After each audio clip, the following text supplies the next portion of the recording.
13ാമത്തെ ചോദ്യം പ്രധാനപ്പെട്ട ചോദ്യം. കൃത്യമായി അക്കമിട്ട് എണ്ണി 13 ചോദ്യങ്ങൾ, അതായത് ഒരു ഡസനിലധികം ചോദ്യങ്ങളാണ് ഞങ്ങൾ ചോദിച്ചിരിക്കുന്നത്.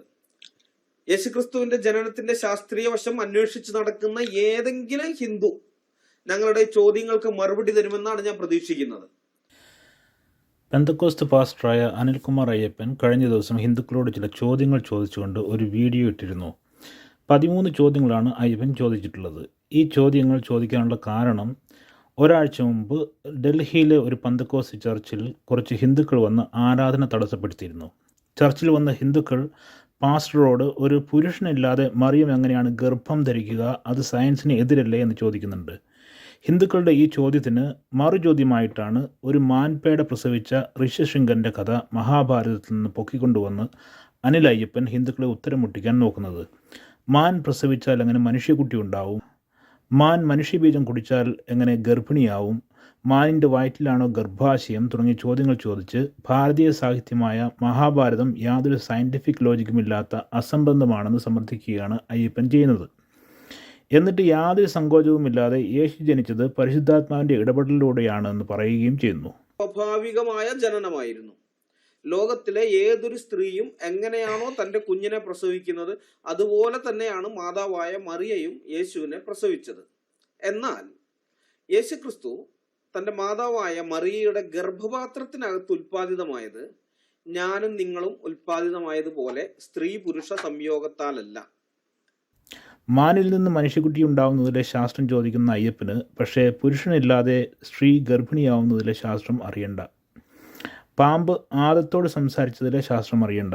സ്വന്തം മതത്തിലെ കാര്യം വരുമ്പോൾ ശാസ്ത്രബോധവും ലോജിക്കും പെട്ടിക്കകത്ത് വെച്ച് പൂട്ടുന്ന അയ്യപ്പൻ മറ്റു മതത്തിലെ കാര്യം വരുമ്പോൾ ഓടിപ്പോയി ശാസ്ത്രപ്പെട്ടി തുറന്ന് ലോജിക്ക് എടുത്ത് മൂക്കിന് മുകളിൽ ഫിറ്റ് ചെയ്ത് 2 കണ്ണുകൊണ്ടും ലോജിക്കിലൂടെ മാത്രം നോക്കിക്കാണുന്നു. ഇനി അയ്യപ്പൻ ചോദിച്ച ചോദ്യങ്ങളുടെ ഉത്തരങ്ങളിലേക്ക് വരാം. അയ്യപ്പൻ ഒരു 100 ഹിന്ദുക്കളോട് വിഭാണ്ഡകൻ ആരാണ്, ഋഷ്യശൃംഗൻ ആരാണെന്ന് ചോദിക്കുക. 99 ആളുകളും ഈ 2 പേരുകളും കേട്ടിട്ടില്ല എന്ന് പറയും. ഇനി ഈ മാനിൽ നിന്ന് മനുഷ്യക്കുഞ്ഞുണ്ടായ കഥ അവരോട് പറഞ്ഞാൽ അത് വെറും കഥയാണ് എന്നായിരിക്കും ഹിന്ദുക്കളുടെ ഉത്തരം. അയ്യപ്പൻ ചോദിച്ച 13 ചോദ്യങ്ങളുടെയും ഉത്തരം അതുതന്നെയാണ്. ഋഷ്യശൃംഗനും മാനും ഒക്കെ ഭാരതീയ സാഹിത്യങ്ങളിലെ കഥകൾ മാത്രമാണ്. അതാണ് അയ്യപ്പൻ ചോദിച്ച 13 ചോദ്യങ്ങൾക്കും ഉള്ള ഉത്തരം.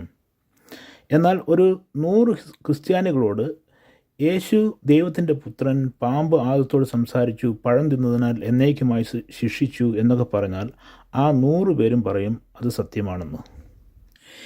ഇനി മിസ്റ്റർ അയ്യപ്പൻ തരേണ്ട മറുപടി, പണ്ടെങ്ങോ, അതായത് 5000 വർഷങ്ങൾക്ക് മുമ്പ് ഒരാൾ ചെയ്ത അനുസരണക്കേടിന് ഇപ്പോഴും പിറന്നു വീഴുന്ന നിഷ്കളങ്കരായ ശിശുക്കളെപ്പോലും പാപികളാക്കുന്ന അയ്യപ്പൻ്റെ ആ ദൈവത്തിൻ്റെ ലോജിക്കിനെ കുറിച്ചാണ്. അപ്പോൾ ചോദ്യം കേട്ടല്ലോ, കൃത്യമായിട്ട് മറുപടി തന്നോളൂ. ബൈബിൾ അനുസരിച്ച് ആദ്യ മനുഷ്യനായ ആദാമിലൂടെ ഭൂമിയിൽ പ്രവേശിച്ച പാപം തലമുറകളായി സകല മനുഷ്യരിലേക്കും കൈമാറ്റം ചെയ്യപ്പെടുന്നുണ്ട്. പിതാവിലൂടെയാണ് ഈ പാപ സ്വഭാവം അഥവാ സിൻഫുൾ നേച്ചർ കുഞ്ഞുങ്ങളിലേക്ക് പകരുന്നത്.